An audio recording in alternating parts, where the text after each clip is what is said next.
Hey guys, Dave here. Welcome to Centurions Review, the punk rock band of Wargame Review Institutions. I actually have two copies of this. This copy I'm going to be getting rid of. This is NATO, the Next War in Europe. This one's unpunched, but it's for some reason it's missing two counters. So I guess, I don't know if you call that partially punched, but missing two. But the box is in great shape. Inner contents all are good except for the two counters missing. NATO, the Next War in Europe is an operational level simulation of potential NATO and Warsaw Pact conflict in Central Europe. The game is played on a single map sheet depicting the area from Denmark to the Swiss Alps and from France to Poland. Each player maneuvers ground forces that include armor, mech, infantry, airborne, air mobile, and marine units in an effort to control or deny key geographical objectives. Designed to be played in one sitting, NATO combines ease of play with a sophisticated integrated system of unit differentiation, command and supply structure, air power, force projection, chemical warfare, and tactical nuclear warfare. And it says complexity is medium and solitaire suitability is high. And the time scale is 2 days per game turn. Map scale 15 miles a hex. Unit scale is division, regiment, and brigade. And 2 players, of course, is recommended, but you can do it just solo. And playing time from 3 hours for a short scenario to 6 hours for a long scenario. Let's see what's in here.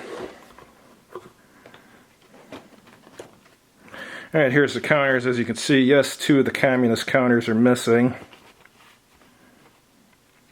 Standard NATO military symbols on the counters, for most of them at least, like the, I don't know if these are supply counters or what, but you got some helicopters and some cargo aircraft here, and then you got some standard informational markers, and here's some mushroom clouds. And a few units have a reverse side or second step, whatever you want to call it. The Russians, actually, most of them have 2 sides. Alright, here's the rules of play. We'll get to that in a minute. Let's see what else is in here. So it includes a counter tray with a dice, which is nice. And here's your Warsaw Pact reinforcement track display. And here's your units in case you lose a counter, so you can create new ones, which is good because I'm missing 2 counters here. And here's Warsaw Pact reinforcement track display for strategic surprise, tactical surprise, extended build-up, and here's your conditional reinforcements.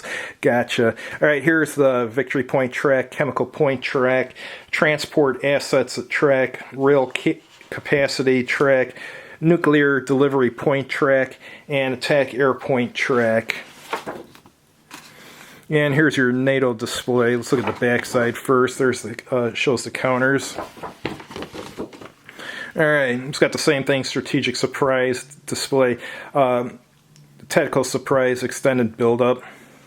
And here's where you put your reinforcements. And like the other, it's got transport assets, nuclear delivery point track, rail capacity track, attack air point track, and victory point track.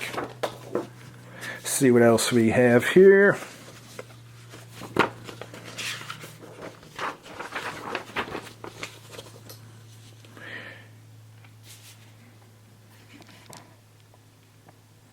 This is a chart summary. Here's your ground combat results table, airstrike results table, road interdiction, rail interdiction, nuclear strike results table, interception value chart.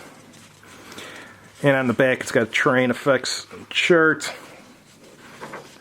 And here's a Warsaw Pact summary sheet, which has the same information as the other one.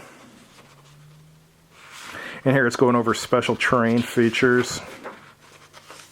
Combat modifiers, zone effects summary.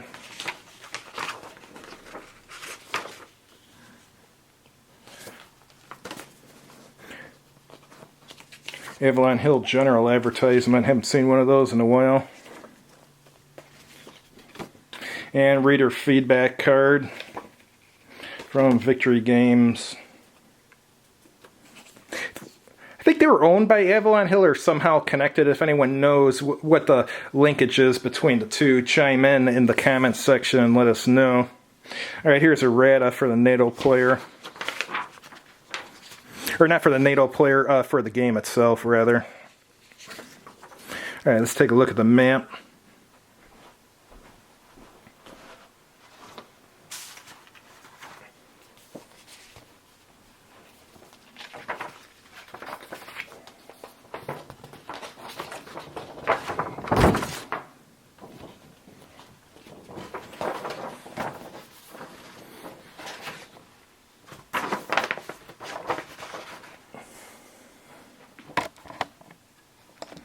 Map's got quite a bit to it. Up here you got the map key. Down here this is a game turn track. And here's the terrain for the game. Looks pretty good for a 1983 map. For that period of time, this is definitely a good map.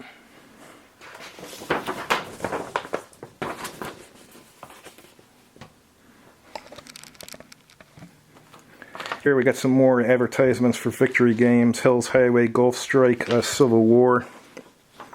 Cool. Alright, let's take a look at the rule book finally. Starts with an intro.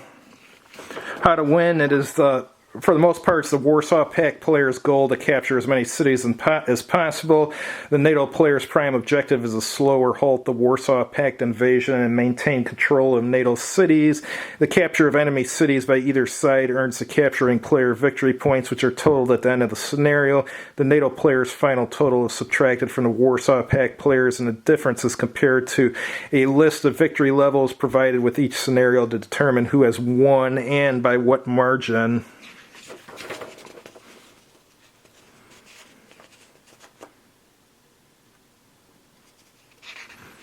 Here's our sequence of play. Joint point record phase, Warsaw Pact reinforcement activation and declaration phase, Warsaw Pact detraining phase, Warsaw Pact supply determination phase, Warsaw Pact defensive nuclear strike phase, Warsaw Pact movement phase, joint interdiction removal phase, Warsaw Pact offensive support phase, NATO defensive nuclear strike phase, NATO air attack phase, Warsaw Pact air attack phase, joint supply determination phase, and Warsaw Pact ground attack phase. And then you have a NATO reinforcement activation declaration phase, NATO detraining phase, NATO supply determination, NATO offensive nuclear strike phase, NATO movement phase, NATO offensive support phase, Warsaw Pact defensive nuclear strike phase. And over here at joint supply determination phase, NATO ground attack phase, joint suppression removal phase, and victory point record phase. It's quite a sequence of play. Alright, here it's going over the components.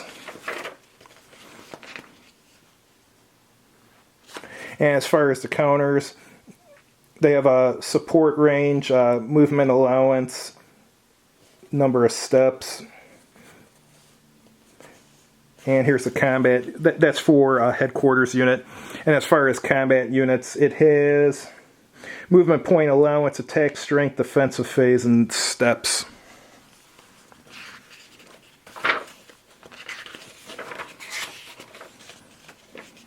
Here's your supply rules, movement rules, transport by air, and amphibious transport too.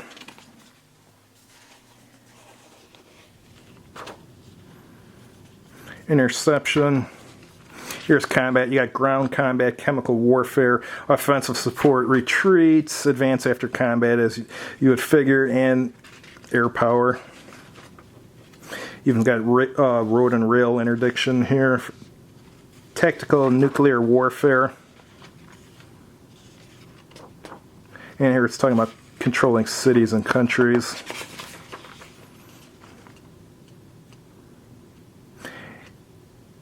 Alright, and here's your different scenarios.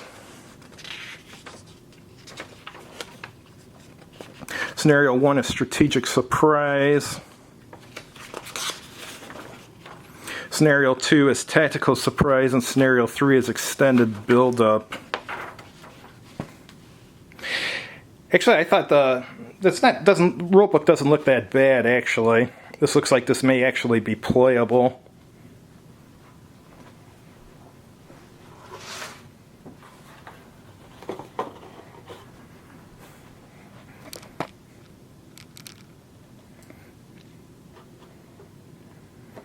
Thanks for watching. If you've tried this game, definitely chime in and let us know what you thought of it. Have a good evening.